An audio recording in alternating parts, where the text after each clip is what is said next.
Welcome, everybody. We'll start in a few minutes as everyone gets in and seated.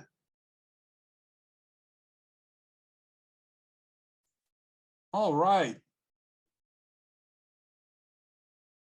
Where are we at now? We've got about 32 people here.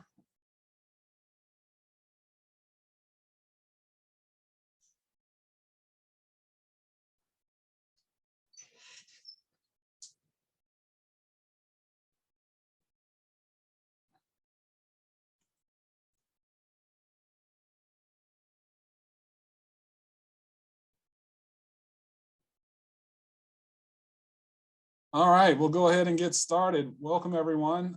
My name is Shah Ferguson. I'm the Senior Associate Dean here at the Asia School of Business in collaboration with MIT Sloan. Really excited to have you guys here for our first info session of the school year. This one's even more special because it's a student panel. And so we hope to see applications for you guys as you seek to join Intake 2022. Before we get started with the formal presentation, things are on an uptick here in Malaysia. We're super excited at the Asia School of Business. We're slated to open up with classes on October 15th. The environment's improving here as the vaccination rates approach 65–70%, and cases have been declining substantially over the last couple of weeks. It's a good time to be in Malaysia, and we're really excited about this upcoming school year. And so as a business school, we're really seeking frontier-minded and impact-oriented individuals looking to build a global career. We think there are 4 pieces of our value proposition that really separate us, and our students today will help kind of talk about this. We strongly feel that, Asia is the predominant driver of economic growth in the world. And so anyone who wants to build a legitimately global career, Asia is the best and first place one should start. And when we think about our value proposition, there are 4 elements. The first one, MIT Sloan DNA. Our curriculum and program is built around the globally acclaimed MIT Sloan core curriculum. About 1/3 of our courses are taught by MIT Sloan faculty. This year, we've recently launched a new format in which students can graduate in 16 or 20 months. We've incorporated an entrepreneurship track from the beginning of the program, and we're launching new concentrations in finance and analytics and supply chain. The biggest differentiating element of our curriculum is action learning. We think this innovation in curriculum results in career transformation. Every semester, students participate in action learning. They learn domain-independent problem-solving skills via SMART and SHARP skills that we foster and cultivate through action learning. And our students develop the ability to succeed in the most challenging environments. But what this does leads to the 4th element of our value proposition, career impact. We have strong outcomes at graduation and as alum in Asia and belong. And this January, we did an alumni poll of our first 2 classes, and the career progression was strong. 80% of our alums were promoted within, that should be 3 years of graduation, not 30 years of graduation. And our salaries of our alums exceeded the average for Financial Times top 100 schools. As I talked about earlier, Asia is relevant everywhere because of its contribution to global growth. 47% of our alums live outside of Asia. And then the last piece of our value proposition is financial aid. Our mission as a school is really to develop transformative and principled leaders for the emerging world in Asia. And so in order to do that, we have to provide support to provide access to everyone. All admitted applicants receive scholarship. Students have access to interest-free deferred payment post-graduation.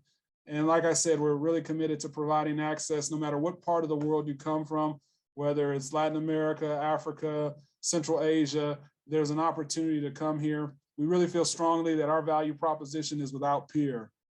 We have a great diverse international program. It's a global MBA in the heart of Southeast Asia. We currently have 83 full-time students, 30% of which are Malaysian, 70% are international. We have a high percentage of students who identify as female, and we have representation from 26 countries and 5 continents. Our story really starts with our amazing faculty. They've been academically prepared at the best institutions in the world. About almost half of our faculty were trained at top 10 QS or Times higher educated universities. 83% were trained at top 150 QS and Times higher education universities. Not only do they have prestigious academic credentials, they have world-class emerging world, they're world-class and they have great emerging world context. Whether it's Anella, who got her PhD in Oxford and she works in our central banking program. Hans went to the University of Chicago. Professor Loredana oversees action learning. And Professor Ellie went to got his PhD at Stanford and has worked all across Asia.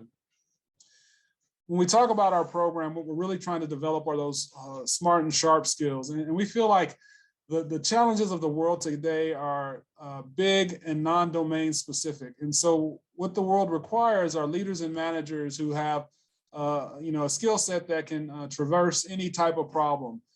We use, in our vernacular, smart and sharp skills are effectively terms for hard and soft skills, but we put a little bit of a different twist on it, and how we develop and cultivate them are different. When we're thinking of sharp skills, that is your traditional finance, accounting, data modeling, marketing, etc. And these are the skills you need to do stuff. And smart skills are the skills that you need to facilitate making things happen and getting things done. Your leadership, problem solving and creativity, managing ambiguity, having a global mindset, etc. We do this, through our action learning program, which is our biggest differentiator and our greatest source of impact. We believe action learning provides the environment to cultivate these smart skills. It's a future-proof skill set. The partners that we've done action learning projects with are all over the world. I think this slide is a little bit out of date, but we've done over 300 projects in close to 30 countries with I think about 150 hosts. And we have a 70% repeat rate as far as repeating action learning hosts. I talked about our curriculum earlier. This is a schematic of our curriculum, the ASB curriculum. We focus on really delivering a high impact learning experience that provides transformational long-term value. We have core courses that run throughout the first 4 semesters. In semester 3, we do the MIT immersion where we take all the students to the US. You'll see action learning is taking place every semester. And now, in order to facilitate and foster more of an entrepreneurial spirit in the environment, we used to save the entrepreneurship to the end of the program, but we've moved it throughout to the beginning of the program, and it's throughout the traditional semesters. We've continued to expand our elective offerings. And what you see that's different here is in semester 5, students can finish the program in December of semester 4, where in the past it used to be in April, May, or June. And so one of the reasons we did this is the nature of the hiring market in Asia can be super dynamic. And so sometimes in the past, we've had students receive offers in November and December. And in the past, if you couldn't graduate until April, they wouldn't be able to capitalize on those offers. And now we have a little bit more flexibility at the end, so students can either do self-sourced projects and electives in semester 5, and then kind of time that out with job offers that may come along earlier in the last semester or late in the 4th semester. The results have been transformative for our students. As I talked about earlier, alums have been highly effective and the market's been very receptive. I talked about our salaries being above the median for Financial Times top 100 schools. Our alums are all across the world. About 12% of our alums have been entrepreneurs. 24% of our first 2 classes report to the C-suite. And we've seen a tremendous annualized salary growth rate of 13 and 16% in advanced and emerging world economies. When you look at the chart on the right, what you see is this is data from a study that Hamid and I conducted on the annual salary growth for working professional programs and full-time MBA programs. And the black bars represent Asia. The top black bar is Asia, ASB graduates in emerging markets. The bottom black bar is ASB graduates in advanced economies. And what you see is salary growth at 16 and 13% on an annualized basis. And so what you see is a high impact degree. The ASB MBA provides Asian context, but with global portability that I don't think you see in any other programs in this part of the world. So yes, so application requirements for us, they're pretty, pretty simple. Everyone needs a bachelor's degree or an equivalent, 2 years of work experience, and proof of English proficiency. Yeah. And then for our full-time program, these are the application rounds. Our first round is October 21st, 2021. The application deadline is for the full working professional program is March 15th and June 15th. Let's see, for our early admission program, so if you don't have the requisite work experience from the prior slide, less than 2 years of experience, you can apply to our early admission program. You have to be graduating or have graduated from an undergraduate degree this year or in the prior year. You're graduating or currently attending a graduate degree without full-time work experience. If you are admitted to our early admission program, you must work full-time between 2 and 5 years before exercising your admissions offer to matriculate. The deadline for this option is April 15th. The cool thing about our early admission program, unlike other early admission programs, all graduates receive, all admits receive a 50% scholarship. And when you decide to exercise the admissions offer, we'll reconsider your scholarship at that point in time. When we think about the application components, we're really trying to assess your academic and professional potential. We do this through a resume, cover letter, video statement, and recommendations. That's really focused on the academic side. Then we look at your academic transcripts and GMAT or GRE if you choose to submit to assess your academic potential. After we look at this in tandem with the essay, we'll consider you for a resume. We'll consider you for an interview, all right? And so with that, we're going to get to the highlight of the presentation. The information is not as important as the students here who are the lifeblood of our school. And we're going to go to the panel. And so these are our ASB unconventional and extraordinary students. The first one is Gabrielle Barnett, class of 2022. Gabrielle is from Jamaica and has a bachelor's of international relations. Prior to joining the MBA, she worked for the Capstone Education Group, overseeing their operation in Beijing in China. She speaks multiple languages, Chinese, Spanish, Portuguese too, or? Yes, that's correct. All right, superstar. Then we have Eric Haywood, class of 2023 from the United States, did a BA in comparative literature, has been living in Japan. He works at Max Company as a business development manager in Japan. And you are fluent in Japanese too, right? Yes, yeah, I did my undergrad here in Japan, so I speak Japanese and English.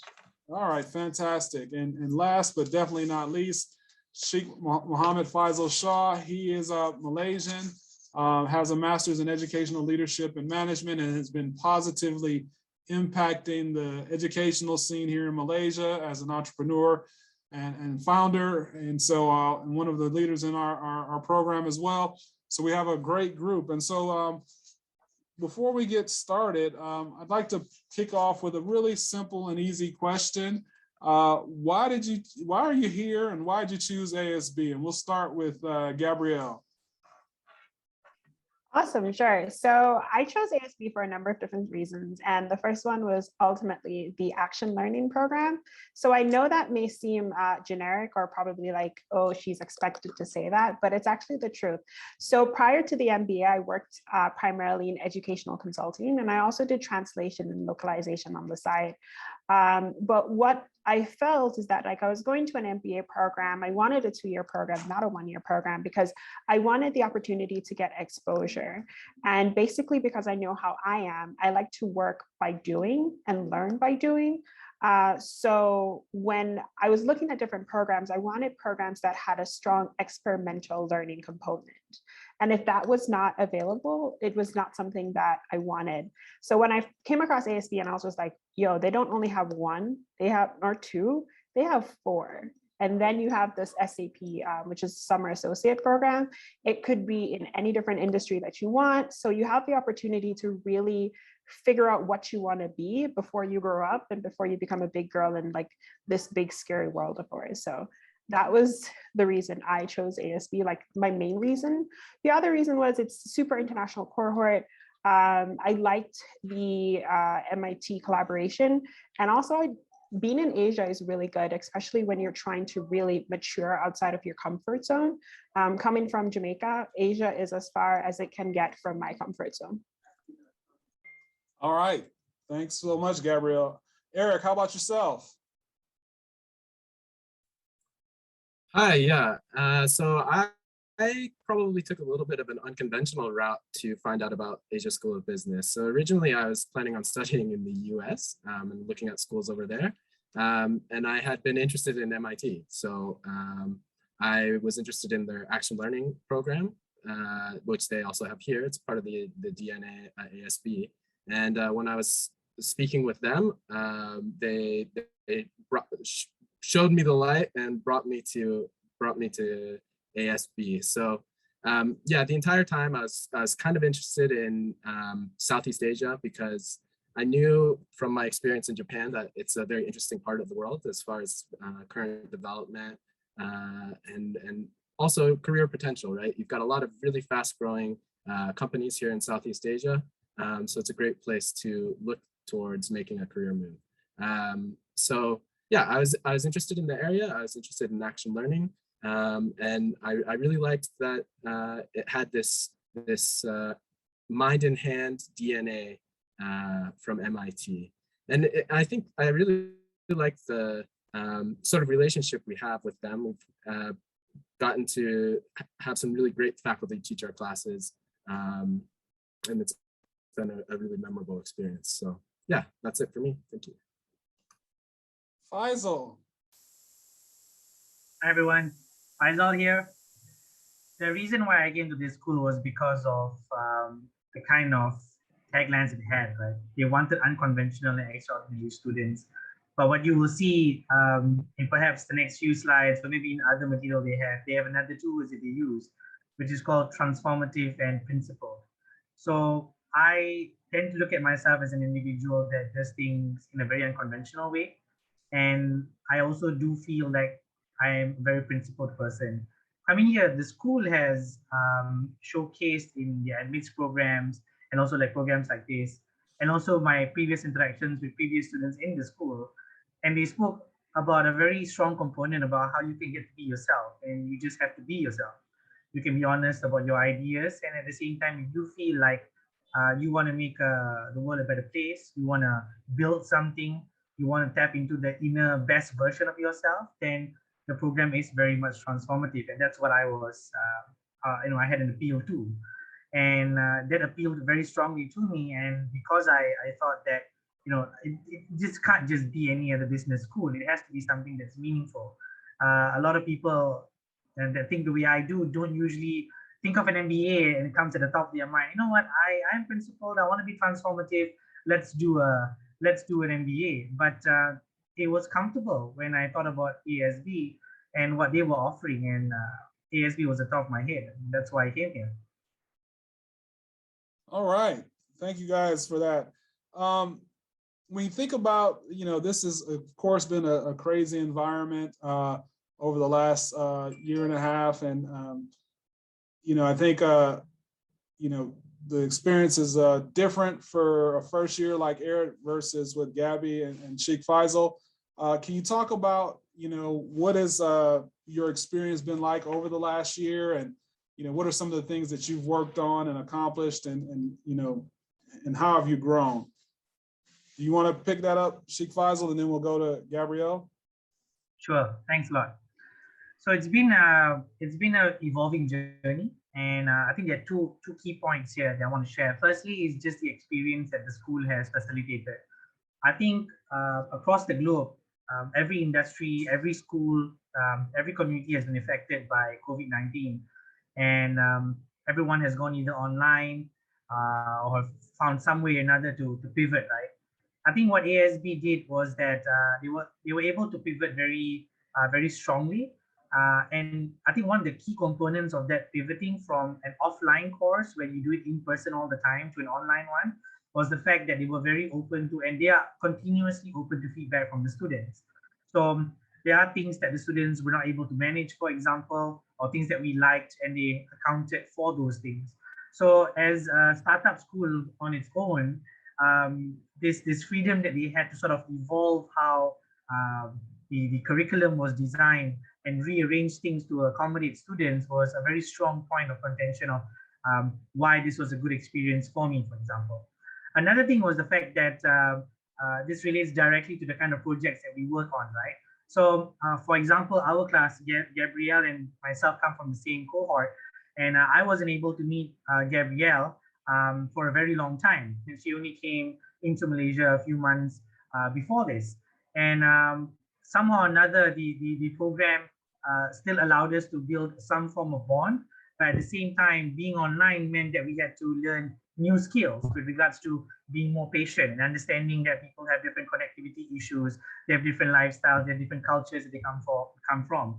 And the fact that it is online and you don't see this person on a daily basis taught me a new skill, which was I now need to understand that sometimes the kind of lead time you have, for example, you have 2 or 3 days to get to know someone, and then you can sort of already get to know the person well. It takes slightly longer, so it teaches you the patience and understanding. And this is something you bring into the future. I'll stop there. I'll let the rest continue on from there.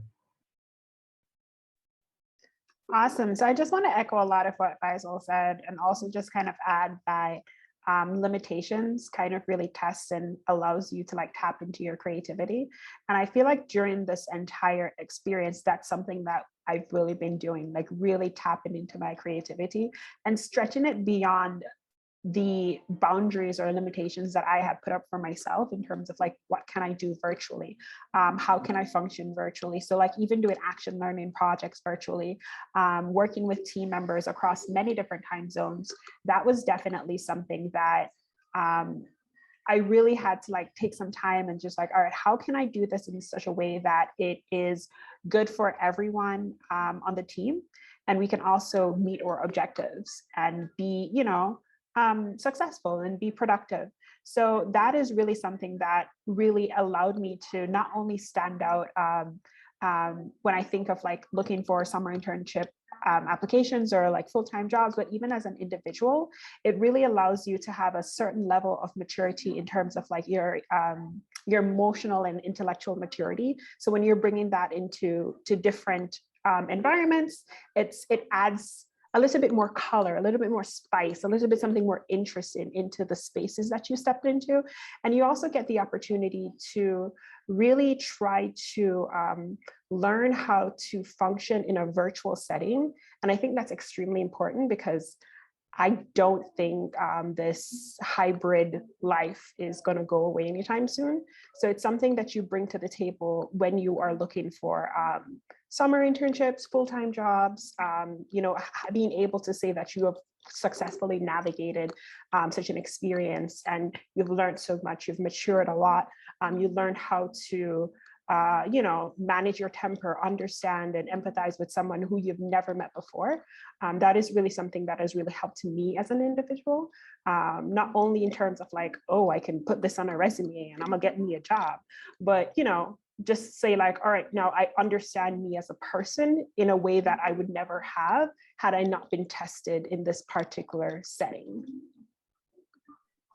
And Eric, you're at the beginning of your journey, but like, talk to us about, you know, how you've managed in this environment and, you know, what ways, you know, that you've been already tested and the experiences may be different than you thought or brought out something new in you. Right. So for me, I'm actually not in Malaysia yet. So I'm still in Tokyo right now in Japan. There's a 1-hour time difference. And some of my team members on various teams that I'm working in are also, you know, scattered about the world. Some of my team members are in India and yeah, you know, all over the place. People are slowly getting into Malaysia, myself included. I'm going to be heading there soon. But basically the entire start of the program has been online, right? And so when you start the MBA program, for me, one of the first things I was interested in was like, I really wanted to make connections with, the fellow students I was going to be working with. I mean, there's a lot of really cool people who get into this program, right? And everyone's coming from a really diverse background, and everyone has something, interesting that they're bringing to the table. So I really wanted to start building relationships with my classmates. But there was, this kind of thing that I thought would be a barrier would be this, having to meet with them online only. But being able to, do all these projects together, it's really sort of highlighted that that's going to be a necessary skill set, not just for this MBA program, but going forward. If you're looking at working in a large international corporation, you're going to be having lots of meetings with people who are, overseas, and you're going to have to be able to make connections and build relationships through a computer. So I think it's been a little bit of a trial by fire, but I've really enjoyed, starting to work on that skill set of, being able to build connections through Zoom. And, there's been a lot of different ways we've done that too. We've had to get creative with it. We've set aside, meetup times where all we do is just like chat with each other and, catch up for like an hour and talk about how things are going, how's the kids, that type of thing. But yeah, so it's been good. And on the flip side of that too, not only overcoming those challenges, but also looking at, some of the opportunities that this whole pandemic has created for networking. So I'm at the beginning of the MBA and I'm starting to look into what sort of things I want to do, right? What companies do I want to work for? What's the culture like inside those companies? So I'm trying to meet up with people, build contacts, start that whole networking process with people who are working in big international companies. And it's kind of a little bit easier to approach them now because a lot of them are teleworking. A lot of them are meeting up on Zoom anyways. So it's kind of become like a given where you can really reach out and have a little bit more of a faster route to connect with people over the internet. So I think, there's been some good things and some bad things, but I'm pretty happy with how it's been so far. So. So this question here is it's a career-centric question, and I wanted to talk. I'll start off with Gabrielle, and then we'll go to Faisal. And how has your career journey evolved over the course of the last 16 months or so, of what you thought you were going to do, and how has the experience kind of shaped your direction? I've spent a lot of time with Gabrielle and Sheikh Faizal just kind of talking about what they want to do and where they want to go. And so shed a little light on that journey and how you've kind of navigated and how the experience has helped you with it. Sure. So coming into the MBA, as I kind of mentioned earlier, I was like, I don't know what I want to be when I grow up. So coming into the MBA, I was able to get a lot of exposure to a lot of different things. And I, had the opportunity to really talk to a lot of different people, interact with a lot of people from various industries and connect with people. And then I decided to focus more so on management consulting for a number of different reasons. It's one of the biggest reasons is it allows me to still get that exposure that I want and challenge myself intellectually the way I want to be challenged, while still not having to really make up my mind on what I want to be when I grow up. Right. So throughout the MBA, I think the action learning projects really helped me to refine some skill sets that either were getting really rusty or just never existed. As I mentioned earlier, I worked mostly in the educational consulting space. So I had a lot of client-facing opportunities, but when it came down to working with numbers or really getting down and dirty with data, that I struggled with that immensely because I had not been in math class since like high school. So, there was just a lot of things that I needed to catch up on, doing all of that crash work and prep for like the MBA or the GMAT. It does help, but it's still like, it's kind of like, you want to know how to ride a bike and you think like, okay, I'm just going to do like a couple of sessions, or maybe not a bicycle, but you're going on a diet. And you're like, okay, if I do this crash water diet for like 2 days before this big party, I'll suddenly become like Beyonce or J-Lo. And you realize that that's not really what happens. You need to maintain and exercise the skill for it to actually happen. So being in environments and working with a lot of data, going through a lot of numbers and working on the quantitative side really helped me to hone that skill that I was really struggling with, and you know, get a little bit better at it. I won't say I'm an expert right now. I'll say I'm a lot more comfortable. I won't scream and run or push my head in the sand and hide. I can definitely tackle it and take it on head on.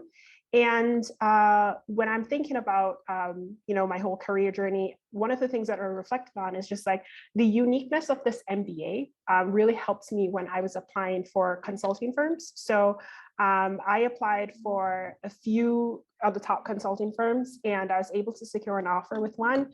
And I was able to secure an offer like really early, which is really great because I was able to leverage a lot of skills and a lot of experiences, and also a lot of things that were different about me to make sure that I stand out during the application.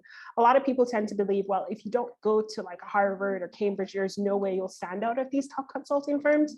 But everyone at Harvard and Cambridge, you know, not saying that these aren't great business schools, but you know, they all have similar stories, but coming from something a little bit different, something a little bit more unique, you have something that's already a conversation starter. So being able to leverage that, and also being able to leverage my rigorous academic preparation, all of the help that I had with like tightening and sharpening my quantitative skills and making sure that that was a little bit more in order, was really helpful in helping me to recruit early and also getting an offer at one of the top consulting firms in Toronto, which is where I'll be post MBA. So I think, you know, just to, you know, the journey, you know, Gabrielle really used this as a discovery process. And so, you know, while she was trying to figure out what she was going to do when she grew up, she covered and engaged with a lot of different people. And I think the, you know, the ASB story is a good part of kind of the door opening process, right? So what is this woman working in China from Jamaica who wants to come to Malaysia? You can talk for hours with that. So, you know, I had a chance to be in a window and looking at that with her. Sheikh Faizal, you guys, you know, tell us about your story, the career journey. You had a chance to see it with your wife. It's evolved over time. Give us some perspective and insight. Thanks, Sean. So I have quite a diverse background. So what you see in the slide there is founder and entrepreneur of social enterprise and startup, which is an educational one. But I've had experiences in serving in public service, in NGOs, and basically in that time prior to coming to ASB, my wife was doing this program, and it was a full offline program, and I actually observed and understood what the program was like. So initially I was thinking of applying to a different university. I was going to apply to HKS, Harvard Kennedy School. And then my wife spoke to me, and you know, she knows, I mean, my wife knows me best, so she knows my dreams and my aspirations. And when I told her what I wanted to do, that story is a story of me trying to make the world a better place. The moral of the story here also is listen to your wife more often. But generally, when never fails. Never fails, yeah. When she told me about the things that I was talking about, and she said that this school was the best school to do that, then I thought to myself, you know what, that makes sense. So I came into this program with some anchoring bias, right? Of like, okay, I want to enter politics, I want to do this, I want to do that. And it all is based on the kind of background that you have. And because it was a very diverse background, I understood that I need to create a set of sustainable businesses or social enterprises that would allow me to create an ecosystem where I can leverage to join politics and do clean politics. And that's not very easy in countries around the world. But over time, you realize that you learn a lot of new things throughout the program. So some of the things I wanted to do before hasn't changed. It's just the order has changed. And you know, I echo some of the things that Gabrielle spoke to you guys about earlier about math and numbers. You know, I have a specific background for my math classes. Initially, when I attended, it's that very confused person doing math. But the reality is, I can do algebra. I can do statistics now. I can understand finance, and that's the kind of transformative process that happens in ASB. So when I started, I wanted to do something else, and now I'm trying to pivot into a fintech, and I'm very interested in finance, Islamic finance, financial inclusivity, and all kinds of other things related to numbers, where in the past I would say that I was allergic to them, right? So the reality is that the plans I have for the future and the plans I had before, of course, your personality and your dreams are still going to be there. The question is, can you use the MBA that you're getting in the Asia School of Business to pivot into a new direction, but not give up on your dreams? And I think that I had to sort of understand that. It took me about a year, and once I came to about June, July this year, I learned the most important thing that you will learn, which is I know what I don't want to do, and it's a very important journey to take. Once you know what you don't want to do, the options become very clear to you then, right? These are things you possibly want to do. And then you realize that these are things you can explore. And I think the general program is one where it tells you to try and experiment. And I think the narrative that comes from the school is also very, very consistent. And this school appreciates experimentation. It gives you room to try new things, and it gives you room to understand new things. So echoing what Gabrielle said in a couple of questions earlier that was asked, was about the action learning courses, action learning programs, right? The projects. And you can take up projects that you would never even consider before, and then realize you can learn them. And there's an opportunity for you to learn because it's a safe space, because you're learning with the team and you're working with the team. So I don't know whether I can share some of the name of the projects. Sean, can I do that? Yeah, sure. Great. So I have a project this semester with Stashaway, and rewind 10 months ago, I wouldn't have even Who is Stashaway, Faisal? Sorry? Who's Stashaway? Stashaway is an investment platform. It's a robo-advisor. It basically deals with investment portfolios, and you can use the application to invest on their platform. And this is something I would have never even considered doing in the past, because I was scared of numbers, right? And now I'm like, I'm trying to lead the team. I'm trying to learn from my friends. And some people in the post also saying, I'm learning a lot from you too. So the journey is amazing. Whatever you anchor yourself to at the start, it evolves over time. And if you still want to do it, you just know how to do it better. Thanks. Thank you, Faisal. So Eric, you're at the beginning of this journey, but we've had conversations about what your interests are. Coming into the program, you were considering supply chain and that kind of thing. Has anything, in the first few weeks of the program, people experience a lot of different things. Have you diverged from that direction yet, or have additional things moved into the consideration set? Or how are you thinking about your career after 2 months in the program? Yeah, I just applied to a job at an investment bank Oh, for awesome. a summer associate position, so like a summer internship. But it's funny because one of the first things the professor said during our immersion was, we're gonna do stuff to you and it's gonna change you. And they delivered on that promise. So they really do stretch your your perceptions of what you can do with your skill set, what different industries are, what they involve, the type of work that is available there. There are no, the other thing they said that really stuck with me is that there are no supply chain problems, there are no operations problems, there's no finance problems, they're all just business problems, right? So maybe I should go on to explain a little bit more about the background that I had pre-MBA, and then how that made me sort of think about maybe applying to this job at a bank. So originally I did business development for a product that's for factories and heavy industrial sites that makes safety signs and labels. And it was an international job. So I basically traveled around to a lot of industrial sites and factories all around the world and got a huge exposure to the manufacturing industry. And through all that traveling and actually visiting those sites, something that I became really interested in was sustainability, right? So making sustainable supply chains and making sustainable manufacturing products. So I was interested in this field in general, and when I applied to ASB, I explained that that was my interest, and I thought that at that time I was like, management consulting, that's the thing I need to do. I can do management consulting, and I can leverage this skill set from manufacturing and supply chains to really have a huge impact on building sustainable manufacturing businesses. But after I sort of got involved with the program and learned a little bit more about different industries, I realized that there's also a need for the financial aspect of that endeavor as well. So companies are looking to maybe make a merger or acquisition somewhere along the supply chain that will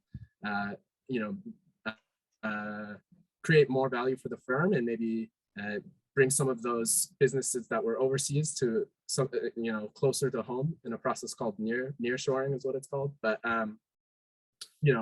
there's this need in finance as well that I completely didn't expect and didn't realize at the start of the MBA, but I've started to find some of these opportunities through networking and learning more from other people who have had experience in finance, classmates, to be honest with you. So yeah, that's about it.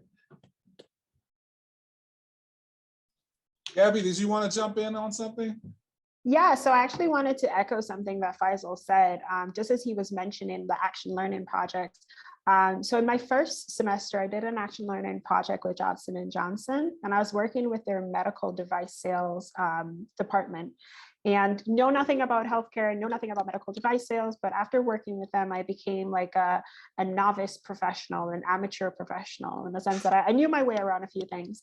And then in the second semester, when I did the entrepreneurship track, I was doing something in sustainability.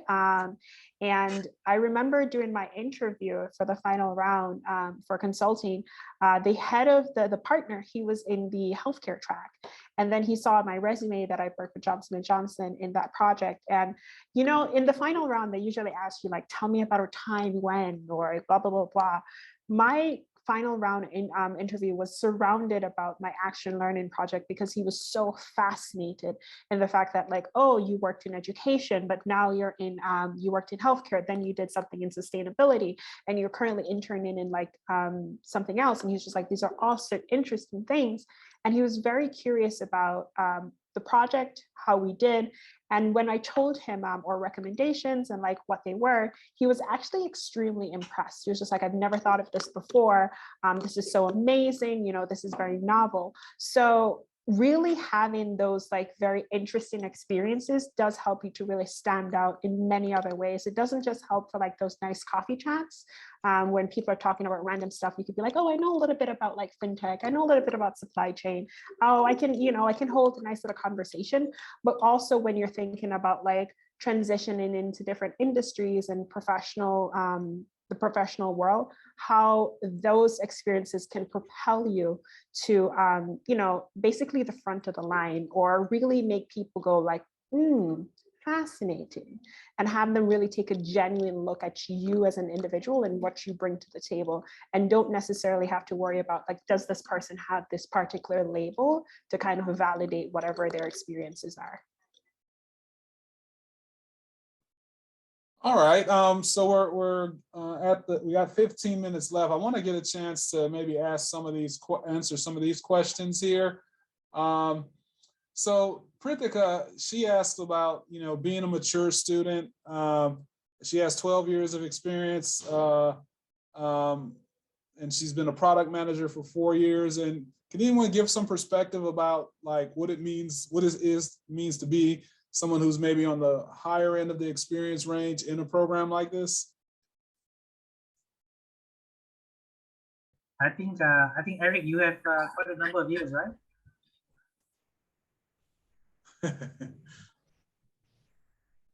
I don't want to feel too old, but yeah, I've been working for about 8 years, 8.5 years before coming to the MBA. So yeah, I think that it's, sounds like we've got some echoes going on. Hamid will mute them, so go ahead. Okay.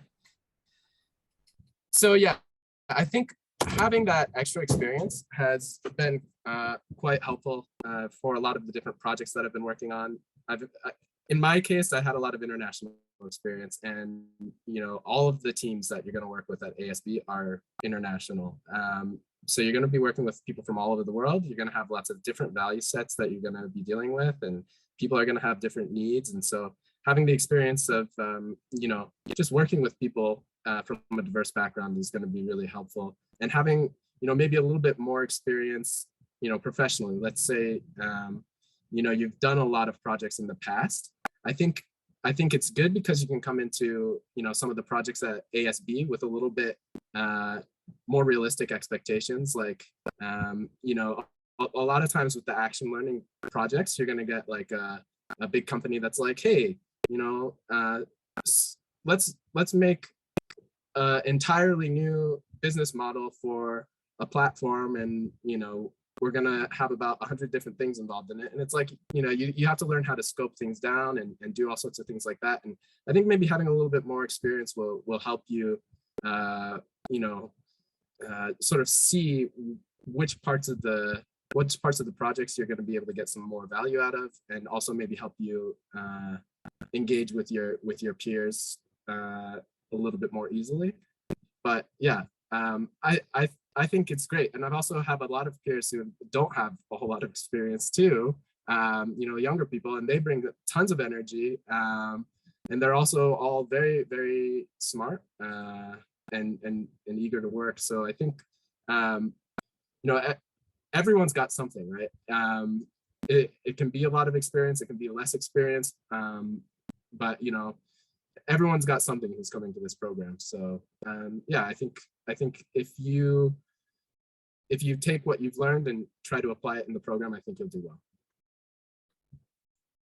You know, if I could add one thing too, one of the things, you know, I've been in this business for 15 years, and there was definitely like a prototypical profile of, you know, anywhere from 3 to 8 years of experience for the MBA program. But I think the world is different now. And what's happened is there are no more careers of, I'm going to go work at this company for 25 or 30 years. We need to look at, what we're seeing is that people have to look at careers like a play. There's multiple acts in a play, and people have to consistently reinvent themselves. And so I think in this class, we have some, you know, a few people with 20 years of work experience. And so because people are like, well, you know what, I probably still have another 20 years of work to go. And or people are in their situations, they see that the MBA, particularly an ASB MBA, as an opportunity to kind of do a career reset. And one of the great things about Asia versus, say, the United States or Europe is that experience tends to be valued a lot in this part of the world. So there's always a good story for someone with a little bit more experience in this part of the world. Typically, people with more experience garner higher salaries. So I think it's a great, it's an opportunity-rich environment for someone who does want to do a career reset, wants to move into a different industry, wants to move into a different geography. And so we're really progressive in our view, and we're not like, oh, this person has too many years of work experience. It's really about our ability to assess, you know, your ability to make impact and fulfill that unconventional and extraordinary kind of persona that we look for in our students. Now, we had a couple of questions here about what are, you know, what are the ASB value, what are the values that we want our applicants to embody? And so what I want to do, rather than answering this myself, I want to turn it over to, you know, Gabrielle, Eric, and Sheikh Faizal to talk about what have they observed, you know, in their classmates and the alums as far as what they embody from a values perspective. So I can begin. So Faisal actually answered that in the group chat, and he said humility, respect, tenacity, and perseverance. I echo and definitely second all of those. One thing that I also think that's extremely important is empathy. And the reason I say empathy is because you're going to be in a very diverse cohort. You're coming in contact, and you're going to be living and working very closely with individuals from countries probably that you've never been to, you've never heard of, or you've heard of, but you've never really had the opportunity to interact with these people. And for that, you're going to need to have empathy, because you're going to need to take a step back, put yourself in that person's shoes, and try to see from their vantage point, to see where they're coming from. And then that will make your conversations and your interactions a lot better, in the sense that they will reduce the conflicts, because you can then fully understand. I think there's an echo. Yeah, someone is Let's see.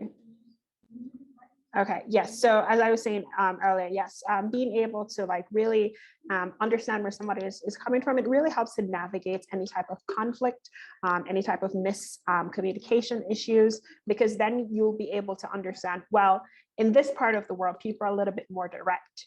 So this person is not being rude. This person is not being disrespectful. This is just how they were raised.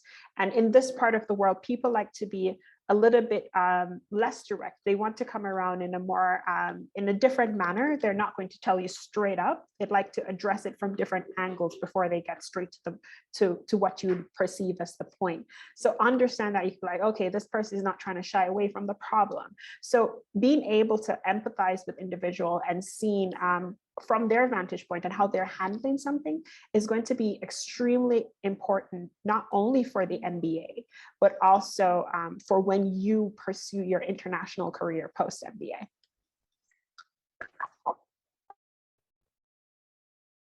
Anyone else wanted to add anything about the values question? I mean, I've already answered in the chat, but Eric, go ahead if you want. Okay, thanks, Faisal. I'll answer a quick short one and just sort of echo a little bit of what Gabrielle said, but humility, right? That is the thing I think that I've really had to learn a lot about, you know, coming into this MBA in just the first few months, because you know, if you're coming here to learn, it means that you have to admit that you don't know everything, and that, you know, there's a lot of room for growth, right? So yeah, I think it's an important thing to you know, to understand that, you know, you're learning. It's okay to make mistakes. It's okay to not be perfect, and to just try hard to persevere and you know, get better every day. So yeah, I think that, you know, that particular value is something that has really resonated with me, especially in the first few months of the MBA. So yeah. All right, so we're running out of time here. One of the things I wanted to do is, this is my favorite question. If you could go back to 3 months before the program or right before the start of the program, knowing what you know now, what would you have done differently as far as preparing for this process, thinking about the application process, getting to know people? What would you have done differently? We'll go with Gabrielle first. Sure. So I think one of the things I would have done differently is kind of relax a bit. I think I had put a lot of pressure on myself when I was coming to the MBA. I was just like, I need to know this, I need to know that, I need to improve my calculus. Like, my probability is as probable as, you know, me winning the lottery. Like, you know, just putting a lot of intense pressure on myself, and not really taking time to just like enjoy, as I would like to say to my mother, enjoy my youth. And not necessarily put myself through so much stress, because when you come to the MBA, you're going to be learning a lot. You're going to have the opportunity to grow. You're going to have the opportunity to learn mistakes. And if you don't make a mistake, you're not really learning. That's because you're not really challenging yourself. You're not really trying something new. And embracing that sentiment is something that I wish I had known before, because then I wouldn't have tried to like come to be this perfect superwoman and stress myself prior to the MBA, instead of just like enjoy my youth. Like, I really only have one, you know, every day a little bit more of my youth gets chipped away. So spending time to like live in the moment, enjoy my youth, I think that is something that I would have definitely done a little bit more. And also like stop stressing about things that are beyond my control. For example, oh my gosh, this pandemic is never ending. My life is going to be over. This is not what I expected. And just trying to find ways to be creative with my limitations. So let my limitation, you know, like fuel my creativity, and stop spending time like, you know, like wallowing into my misery. I think once I realized that, those two things, that, you know, enjoy your youth, and also like not dwell on the things that you can't control, and focus on the things that are within your control and try to make the best of those. I think those are the two most important lessons that I wish I could go back to myself 3 months to the MBA and scream into my ear and make sure I write it down 1,000 times just so I don't forget. Sheikh Faizal. So I think the first one, which I'm pretty sure Eric and Gabrielle would definitely agree with, is sleep a little bit more, get rest. The program is challenging, and it makes you better, but at the same time, I was stressing myself up about, oh, I don't know enough, just like what Gabby mentioned earlier. I need to be prepared and do this and do that, and actually I should have just been resting a little bit more. The second thing was just the fact that I think you need to calm down and understand your self-worth and value. When you come into programs like this, you always come in with a competitive mindset, unnecessarily over-competitive sometimes. And I think like you got to be better than everyone else. You got to be the best. You got to know everything, so you can have any conversation. You're a master of every conversation. None of that matters. Really, just self-reflect on if you're confident, you need to dial down and think about whether you're being overconfident. And if you think that you don't know enough or you don't deserve applying for the program, or maybe if you already got it and you don't deserve to be here, scale that back down. Know your self-worth. If the school has reached out to you and saying that you're good enough to be in the program, it's because they understand and see your talent. They want to help yourself nurture that talent. And at the end of the day, they're literally just here to help you, to guide you. Ultimately, there's this really famous saying that CDU has, I'm paraphrasing here. Correct me if I'm wrong, Sean. But basically, it's in relation to their job is not to get you a job. Their job is to teach you how to make sure that they will never have to get a job for you, right? You do it yourself. You learn about the things that you need to do, and you need to transform yourself. So prior to coming here, relax. If they've given you an offer, they see value in you. If they haven't, it doesn't mean they won't see value in you the year after. And most importantly, get some rest before you come in, because it will be it will be a hectic first semester at least. I'll be honest about this. For a person who didn't have competitive backgrounds, it was very difficult. But if you come in with the right attitude, which is really what I'm trying to come in, you come in with the right attitude, you will be able to do the program very easily. Yeah? Thanks. And with that, Eric, I will let you kind of have the final shot. Okay. I guess it's for me, it's the most fresh in my memory, I would say, just a few months ago. So yeah, I think that is calming down and, coming into this a little bit more relaxed is probably some pretty good advice. I would also say that, an MBA, when I first started thinking about it, I was like, oh, this is going to be hard. It's going to be, like no sleep and, all that stuff. But it's really not exactly like that. It's kind of a difficult type of hard, because it's more of a marathon than a sprint is maybe the easiest way to imagine it. It's not like you're going to be staying up late and doing everything until 3 a.m. every day, but you are going to have, a lot of commitments, and you're going to have to learn how to really manage that time that is like your relaxing time and your taking a break time and your calming down time. So I would say before the MBA, make some time to do that. And also, after I have kind of just started the MBA, I'm starting to realize how important that is to have that recharge time. So yeah, that's pretty much it. Faisal, you wanted to make a remark. Yeah, just the last one. Some of you who do not have very strong quantitative or math backgrounds, you will get a conditional offer. The most important advice I can give you here is do not delay doing the assessments. Do it as soon as you can, and try as early as you can. Don't wait like me till the last day to do it. I got a couple of emails telling me that you should be doing it by last week. You should have done it by last week. So that's one thing that it's really important that you remember. Don't delay that. Yeah. So what Faisal's talking about is that we have, because we don't require the GMAT or the GRE, what we do require is if we haven't seen evidence of sufficient quantitative mastery, we're an MIT Sloan program with a rigorous curriculum. It's going to be quantitative in nature. We have a summer online quant prep course that students who if you got a conditional admit, you need to do. Now, the course is everyone who does what they're supposed to do does pretty well on it, right? But it's to ensure that you're not overwhelmed when you get here, and you'll be able to hit the ground running. And we can echo Faisal's statement of starting early rather than late, right?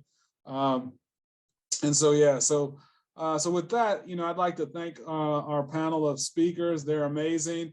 If you're cool with dropping your LinkedIn profiles in the chat, for people to connect, feel free to do it. These are a representative example of our superstars. Also, what I encourage you guys to do is follow us on social media. I think we have the best social media feed out of all the business schools in Asia. You can get at us at Instagram, Facebook, or LinkedIn. Also, we're on the road and virtually and globally, right? And so Emily will be, on the road at the MBA tour for Eastern and Western Canada. I'll be on a tour, the MBA tour for South Africa and Nigeria. So this was a great session you guys asked. This is probably the most active the chat has ever been. And so we're excited. I think this bodes well for the upcoming school year. If you want to check us out, our other admissions events, schedule a call with the broader admissions team. Some of you guys asked about the Working Professionals program. One of the things people asked about their specific cases, if I'm a left-hander, will I get in? You can do that on the schedule a call website, and you can connect with our students on Unibuddy if you want to have chats about all kinds of elements related to the MBA program. So really excited to have you. And if you haven't downloaded a brochure, you know what, you can actually hold off because we're coming on with a new one in the coming weeks that we're going to launch, but you can get an old one here as well. So thank you, everybody. Great evening, and we look forward to seeing everyone's applications. Bye-bye.